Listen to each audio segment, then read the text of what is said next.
একটা কথা আপনাদের বলি, খুব চুপি চুপি বলি। এরা কি করে যেন জেনে ফেলেছে যে আমিও চট্টগ্রামের পোলা। আই ছাড়ি গিয়ে বাবা আছি।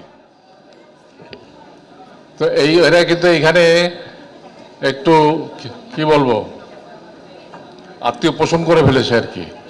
যে চিটাগাঁয়ের লোক ধরে ধরে দিলার জামান বহুকাল চিটাগাঁয়ে ছিলেন, তাকেও নিয়ে এসছে ধরে। হ্যাঁ, মনির খানকে দেখলাম। তো সব তো এরকম একটা ব্যাপার। তারপরেও সুন্দর একটি অনুষ্ঠান, সুন্দর একটি পুরস্কার পেলে কার না ভালো লাগে? সবারই ভালো লাগে। আপনাদের অসংখ্য ধন্যবাদ যে আপনারা স্মরণ করেছেন আমাকে এরকম একটি সন্ধ্যায় এরকম একটি পুরস্কার দেওয়ার জন্যে। আমি আনন্দে আপ্লুত। আমি কৃতজ্ঞতা পাশে আবদ্ধ। মনে থাকবে বাকি দিনগুলোতে আপনাদের এই সুন্দর কাজের জন্যে।